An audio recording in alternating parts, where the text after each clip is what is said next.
irmãos, Evangelho de Jesus segundo escreveu João.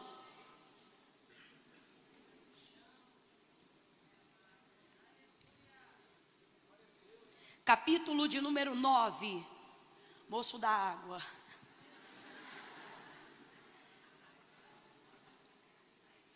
Fica aqui que eu vou te devolver o copo.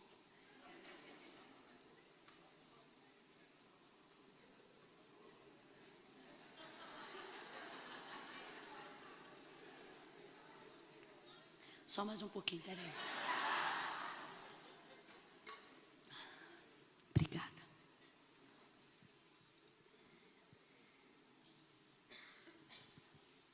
João capítulo 9.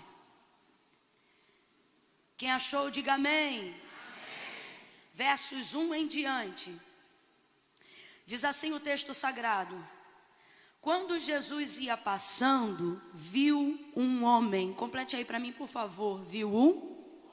Viu um? Isso. Quando Jesus ia passando, viu um homem cego de nascença.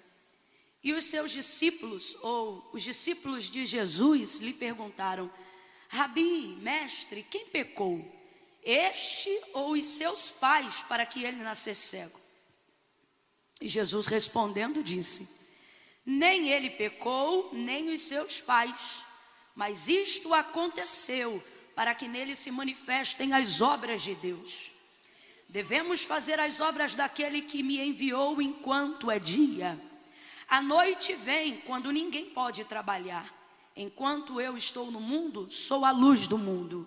E tendo dito isto, ele cuspiu na terra, fez lodo com a saliva e aplicou nos olhos do cego.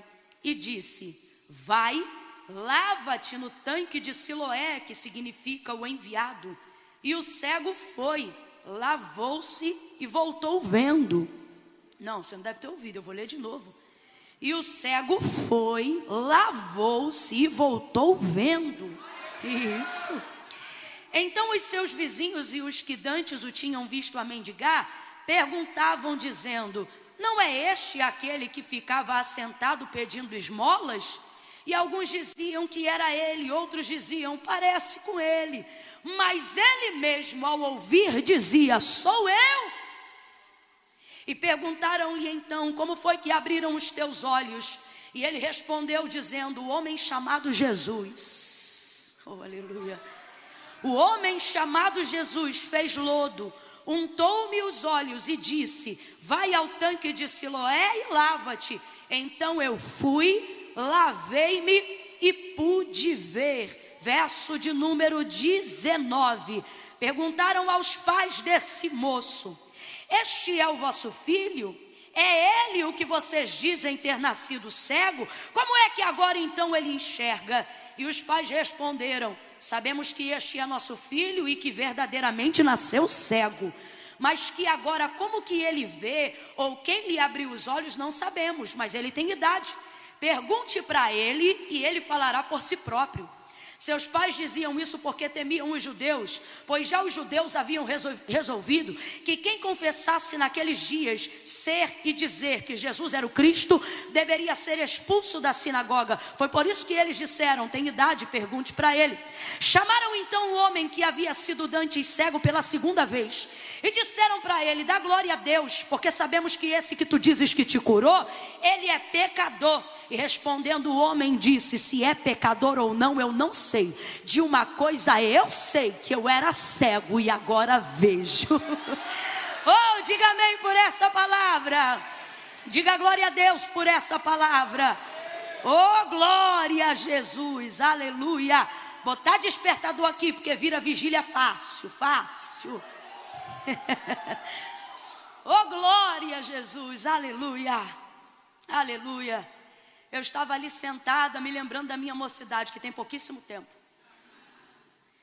E eu estava ali pensando, como quando conheci Jesus e quando conheci o seu amor, porque eu não nasci num lar cristão, eu fiquei, o que eu digo, né, para o pessoal lá de casa, e quem me conhece dessa época sabe, eu fiquei maluca no Senhor. O que é maluca no Senhor? É quando você topa toda loucura, você está tão apaixonado por Jesus que você não mede nada. Algumas pessoas chamam isso de primeiro amor, Mas eu, na verdade, estou nesse único amor até hoje. Eu, de verdade, tenho pedido a Deus para amá-lo cada dia mais, nunca menos. E percebo que realmente o Espírito Santo tem trabalhado para que eu possa continuar oferecendo essa súplica diante de Deus e Ele possa continuar me recebendo essa oração. Aí, deu vitória para você. Ou te privou do teu galardão. Brincadeira, obrigada, viu? E eu me lembro nessa época, eu estava tão focada em Jesus, eu queria tanto Jesus, você não está entendendo. Eu olhava a Bíblia e quando falava ali, eu via a história de Moisés, quando ele descia com o rosto brilhando, eu dizia, Moisés vai ficar no céu dizendo, quem é essa que quer tomar meu lugar? Porque eu vou ficar com o rosto brilhando, de tanto que eu vou consagrar, de tanto que eu vou buscar. Eu olhava Daniel e eu dizia, se ele orava 3 vezes ao dia, eu vou orar 4. Eu dizia, eu quero orar 4, Senhor, porque eu não quero que tu tenha saudade de Daniel. E depois eu descobri Davi, aí fiquei mais maluca ainda. Aí eu disse, o quê? Davi era isso tudo para o Senhor? Pois agora então o Senhor não vai ter mais falta e nem saudade de Davi, eu vou ser da véia. Ninguém me segura mais. Eu buscava tanto, tão intensamente, às vezes da carne ficar fraca, buscando realmente uma consagração e tentando justificar o injustificável, tentando abraçar e agarrar o imerecido através de práticas e de atos que são legítimos, mas que na verdade jamais me colocariam em um patamar que me fizesse justificar aquilo que Deus gratuitamente já havia me dado. E aí eu comecei a falhar, porque a gente falha. Olha para quem está do teu lado e diga, a gente falha. Olha para mim, Deus não te fez para ser sobrenatural. Quando Ele te criou, Ele te fez humano, ser humano. E a verdade é que quando a gente conhece ao Senhor e experimenta o seu sobrenatural, o seu extraordinário, a gente quer prolongar esse período com o sobrenatural. Quem está entendendo, diga amém. Por exemplo, quem gostaria de estender para a sua casa essa atmosfera que está vivendo aqui? Quem gostaria de levar na mesma proporção de intensidade aquilo que estava recebendo quando o servo do Senhor estava ministrando aqui?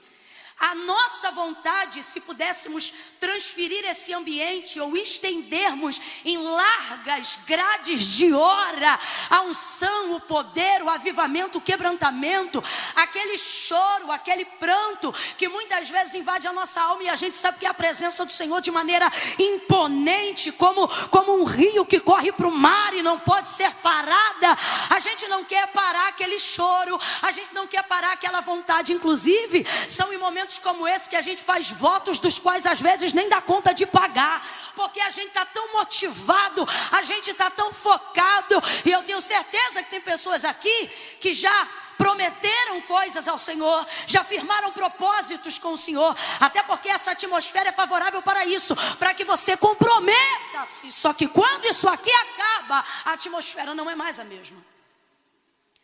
Só fica você e a sua carne que quer poupar energia.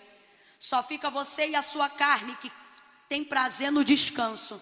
Só fica você e a sua carne dizendo que lê a Bíblia que nada, vai maratonar aquela série que você não viu ainda.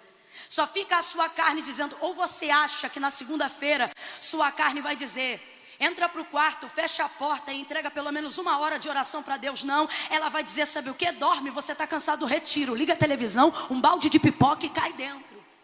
É isso que a sua carne vai dizer para você, sabe por quê? A carne não opera voluntariamente para Deus bem algum. Tudo que ela faz, que se reverte para a glória de Deus e edificação da nossa alma, é por imposição ou impelimento do Espírito Santo, que trabalha como cooperador, te convencendo daquilo que faz bem para você. Porque como disse Salomão, o que faz bem para você não é a carne. Olha o que ele disse, se o Espírito estiver de pé, ele animará todo o corpo. Mas olha o que ele diz, porém, se o Espírito estiver abatido, quem pois o animará? E eu me lembro que fortalecia então nessa busca incessante muito o Espírito, mas a gente não foi chamado para ser sobrenatural. Por isso que até Jesus, depois de 40 dias, comeu. Por isso que qualquer pessoa que entra num método de consagração, de profundidade, de imersão, como aquilo que nós estamos fazendo aqui hoje, tem um tempo para iniciar e um tempo para se retirar. Porque quando o Senhor nos criou, Ele não nos fez sobrenaturais, Ele nos fez humanos.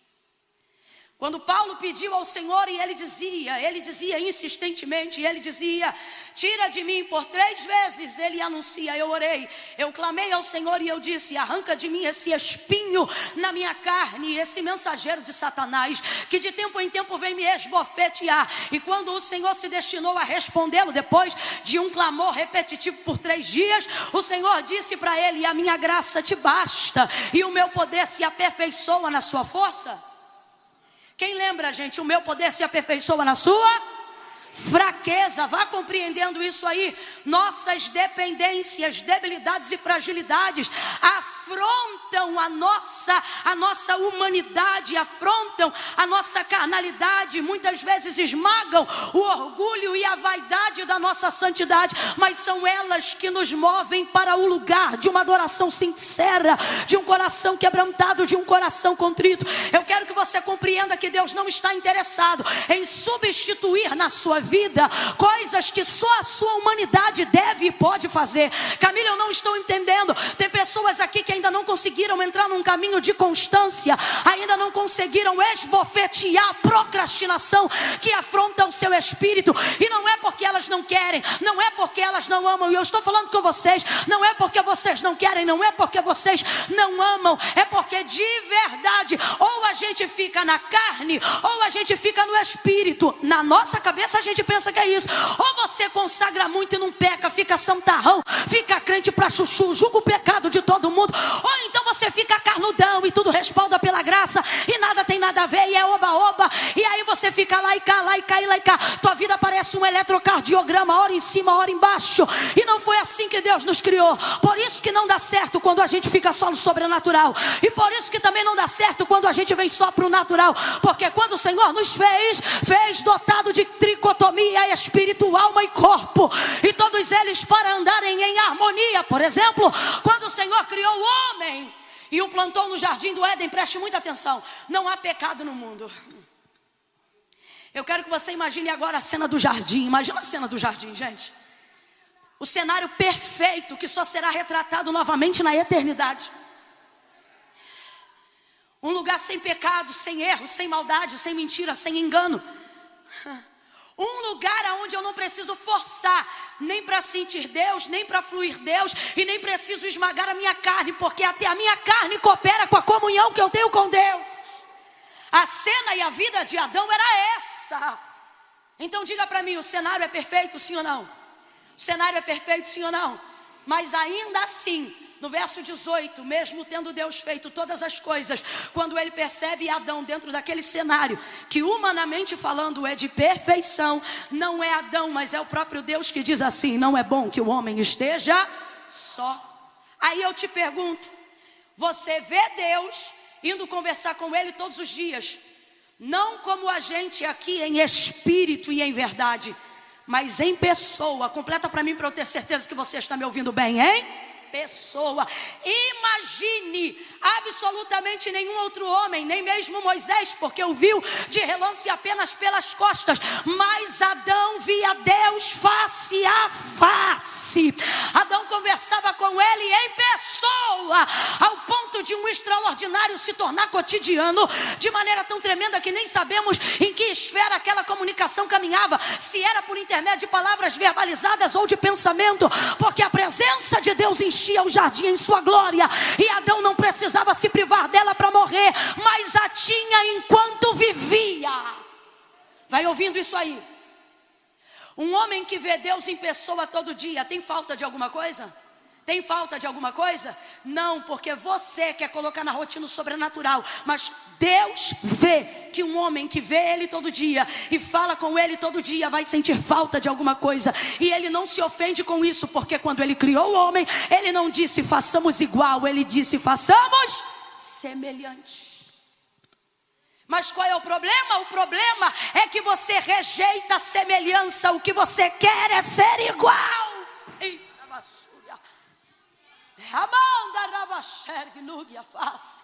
A gente quer ser igual. A gente não percebe que quer ser igual, porque ninguém aqui em sã consciência quer tocar na glória de Deus. Mas por que eu estou dizendo que ainda assim a gente quer ser igual? Não admitimos nossas fraquezas, não perdoamos os nossos fracassos, colocamos a nossa consciência com uma culpa tão grande grande que não falamos com Deus depois de um tempo sem falarmos com Ele, porque sentimos vergonha dizendo: eu deveria buscar mais a Deus, eu deveria estar mais na presença de Deus, mas como eu já estou tanto tempo sem falar com Deus, eu tenho vergonha de falar com Ele. E pensa que isso é consciência, quando na verdade é a sua consciência de culpa, te culpando e te punindo. Porque Deus perdoa, Deus te quer de volta, Deus te chama pelo nome, porém você não admite ser tão falho, porque Deus é tão perfeito que Ele merece o teu melhor. E aí, por você não me conseguir entregar a régua do teu melhor, você tem se distanciado cada dia mais, porque você pensa que essa culpa é o suficiente para estabelecer uma sentença de afastamento de Deus. Aí você pensa que quem se aproxima mesmo culpado é sem vergonha. Não é sem vergonha, é alguém que está entendendo que a culpa não muda nada, mas o arrependimento e a confissão muda tudo. É alguém que se aceita, é alguém que compreende que realmente é falho. E a palavra de Deus é muito clara: um coração contrito e quebrantado não desprezará o Senhor. E por que eu estou falando isso ainda antes de entrar no texto sagrado? E tem tudo a ver, porque quantos de nós estamos deixando de viver em intensidade, em profundidade com Deus, porque achamos que a nossa humanidade e a nossa natureza criada por Deus nos afasta dele, quando na verdade era isso que Deus ia encontrar-se com Adão todos os dias. Ele vê Deus, Deus o vê, e ainda assim ele diz: não é bom que o homem esteja só. E por que então o Senhor entrega uma esposa para ele, uma mulher para ele? Porque o Senhor sabe que existem áreas da vida de Adão que, nem sendo ele Deus, ele preencherá. E por que não preencherá? Porque não o cabe, porque Deus não o fez igual, Deus o fez semelhante. Então quem está criando problema com isso é você. E por que eu estou dizendo isso? Porque Deus conhece a nossa humanidade, e através da nossa humanidade usará caminhos para melhorar e estreitar o relacionamento conosco. Suas fraquezas não determinam seu fim, elas determinam apenas o ponto de partida de por onde Deus começa a agir. A Bíblia é clara, o texto diz que Jesus ia passando, e passando viu um homem. Complete aí para mim, por favor. Passando ele viu um. Só que quando os discípulos perguntam imediatamente, vendo que Jesus parou para observá-lo, imediatamente a vida do homem vira tese teológica. E eles começam a perguntar: Rabi, quem pecou? Este ou os seus pais, para que ele nascesse cego? Completa aí, igreja, para que ele nascesse? Então veja, onde todo mundo vê apenas um cego, aonde todo mundo vê apenas a deficiência de um homem, Jesus não vê o que ele tem. O que ele tem? Deficiência. E qual é a deficiência? Cegueira.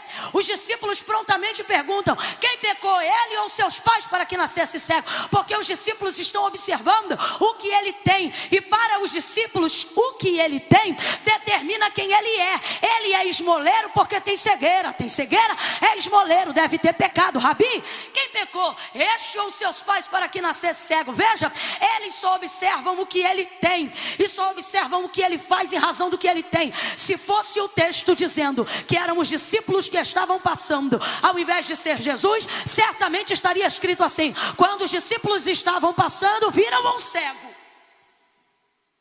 Porque eles só conseguiam visualizar a deficiência do homem. Tanto que eles perguntam sobre o homem, mas não chamam ele de homem, chamam ele de cego. Rabi, quem pecou? Seus pais ou ele, para que ele nascesse cego? Eles olham e só veem um cego. Jesus olha para o cego e vê um. As deficiências daquele homem, ou a deficiência daquele homem, não impediram Jesus de ver a identidade daquele homem. Abra a tua boca comigo agora e libere uma palavra de ordem dizendo: identidade. Está fraco? Diga identidade. Exatamente, identidade. Jesus reconhece a sua identidade. Ele sabe quem você é. Por isso ele diz: eu sei que pensamentos tenho de vós, diz o Senhor, pensamentos de paz e não de mal, para vos dar o fim que desejais. Eu já falei isso 1000 vezes e vou falar quantas 1000 vezes o Senhor mandar. Baseado nessa palavra, Deus está dizendo categoricamente a esta Israel, que vive se sentindo rejeitada, que vive sentindo que precisa de outros deuses, que vive sentindo que precisa se assemelhar a outras nações para ser igual a elas, porque não aceita a sua identidade definida. E qual é a identidade de Israel? Você não é o que dizem que você é. Você também não é o que a sua mente diz que você é. Você é quem eu estou dizendo que você é. Você nasceu no meu pensamento antes de nascer no ventre da sua mãe, antes de nascer na casa que te abrigou. Mas não, você fica buscando referências humanas para estabelecer a sua identidade divina. E aí quando você se depara com as suas deficiências, você começa a pensar que você é o que você tem. Por que tem gente que bugou na pandemia? Porque parou de produzir. E quando parou de produzir, bugou, porque esqueceu-se de quem era. Porque achou que era só o que fazia, achou que era só o que tinha. E você diz: Camila, se eu não tenho nenhuma deficiência tão relevante como essa, está ministrando essa palavra por quê? E o Senhor está dizendo: você tem deficiências, e essa aqui que ele tem não são as piores, mas a que você traz desde o ventre da sua mãe é pior. E não sou eu que estou dizendo, foi Davi que disse, Jeremias que falou. Eles disseram: em pecado fui gerado, e em pecado me concebeu a minha mãe. O Senhor é claro e ele diz: todos pecaram e destituídos foram da glória de Deus. O homem que diz que não peca já pecou mentindo, porque mentiroso é todo aquele que diz que não peca ou que não é pecador. São deficiências que a gente quer largar. Todo mundo aqui quer ser melhor para o Senhor. O problema é que em algum momento da nossa vida elas gritam tão alto que a gente pensa que a obra que Deus gostaria de começar na nossa vida, no ministério que Ele nos confiou, Ele não será capaz de concluir. Por quê? Porque essas deficiências são tão grandes que eu acho que Deus vai ter que acabar antes mesmo de começar. Porque você pensa que o que você fez é tão feio e a sua inconstância é tão desagradável e você anda tão aborrecido consigo mesmo, consigo mesma, que você pensa que isso reflete a mesma coisa que Deus pensa a seu respeito. O que é isso? De um tempo para cá, por causa dessas deficiências, você está começando a pensar que Deus pensa de você o que você pensa de si mesmo. Só que Ele está dizendo: eu não penso de você o que você pensa de si mesmo. Olha que coisa interessante. Aonde todos só veem um cego, Jesus consegue ver o homem. Jesus tem essa capacidade de olhar para o mesmo lugar que outras pessoas estão olhando e ver o que absolutamente ninguém está vendo. Jesus olha para um lugar que todas as pessoas estão olhando e as pessoas só veem o que está diante dos seus olhos, e Ele vê o que está por trás dos olhos que sofrem. Jesus, por exemplo, se passasse na Cracolândia, quando a gente passa lá, alguém olha e aponta e diz: olha, ali vai um cracudo. Jesus olha para o mesmo cracudo e diz: olha, ali tem um menino. Num prostíbulo ou num ponto de prostituição, humanamente falando, por causa daquilo que alguém faz, a gente define a identidade daquela pessoa por aquilo que ela está fazendo. Então a gente passa e diz: olha, é uma prostituta. Jesus passa olhando para a mesma prostituta, e antes de ver o que ela faz, ele consegue enxergar quem ela é. Ele olha e ele diz: olha, uma mulher. Ele tem essa capacidade. E Jesus está dizendo aqui: ei, antes de tudo que te afronta, que te humilha, que te diminui, eu estou contemplando a sua humanidade. E eu não quero que você se afaste dela para me alcançar, porque é confessando suas fraquezas que você se aproxima de mim. Quantos preferem manter distância? Eu vou dizer por quê. Porque a distância preserva a imagem que eu quero que você tenha de mim. Por que tem gente que na rede social é tão legal, mas pessoalmente não consegue estabelecer contato? Porque na rede eu consigo passar para você a imagem que eu quero que você tenha de mim. Mas intimidade e proximidade revela defeito.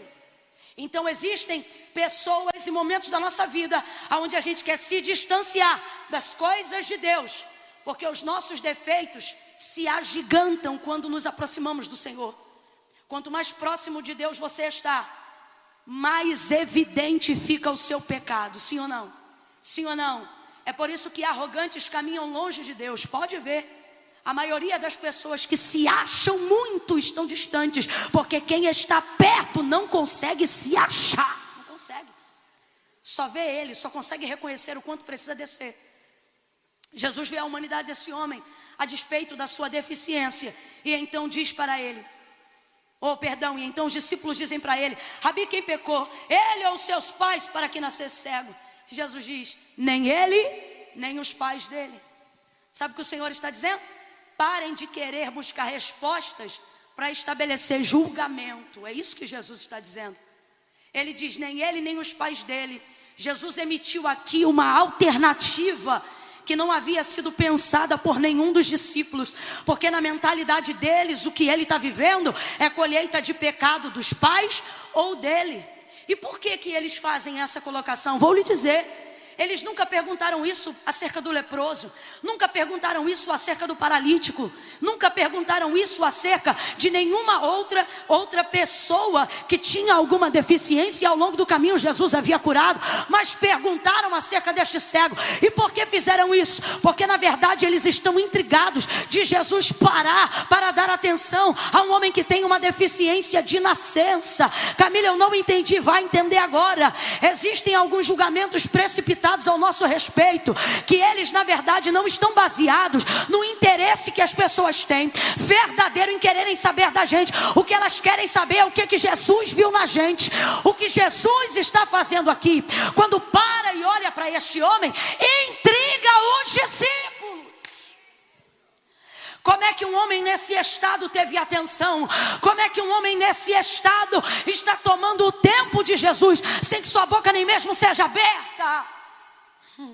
Existem palavras que as pessoas querem determinar sobre a nossa vida, mas não porque tem nenhum interesse nelas, é porque querem saber o porquê Jesus me escolheu. Por que Jesus escolheu? Grita tanto. Por que Jesus escolheu? Fala tão baixo. Por que Jesus escolheu? Dá glória alto. Por que Jesus escolheu? Não dá glória. As pessoas especulam, porque elas querem ter uma razão pela qual o tempo de Deus é usufruído por você. Elas querem ter uma razão de por que Deus se propôs a estabelecer um plano novo na sua vida. Elas querem entender o que havia em você, para que Ele parasse um andamento de um caminho e de uma jornada, e desse atenção para você. É isso que está intrigando os discípulos. Não é por causa do cego, é por causa de Jesus. E aí tem gente aqui nessa noite que está perturbado, dizendo: Camila, quando eu estava no mundo, virado na lama da idolatria, envolvido com droga, sexo, pecado, tudo que não presta, envolvido em uma cambada de festa, metendo êxtase para tudo que é lado, ninguém queria saber o dinheiro que eu pagava a minha cerveja, ninguém queria saber que horas eu saía de casa, que horas eu voltava. Mas é eu botar uma Bíblia debaixo do braço e entregar minha vida para Jesus, que eles começam a querer saber aonde está andando, com quem está andando, que horas chega, que horas volta para casa. E aí você fica perturbado, dizendo: é muito difícil ser crente. E o Senhor está dizendo: não, é tão bom que tua vida passou a ser interessante só depois que tu me conheceu.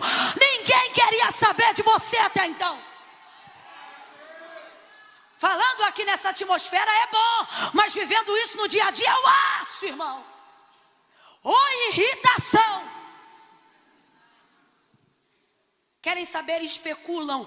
Olha para quem está do teu lado e diga: estão especulando você. Você pode não saber, mas tem almoço, que quem está sendo servido é você. É assim. E eu não estou falando isso para te amedrontar, eu estou falando isso para dizer: dorme em paz. Porque você está tentando trazer para as pessoas uma resposta que nem você tem. Então o que você começa a fazer? No caso nosso, não no dele.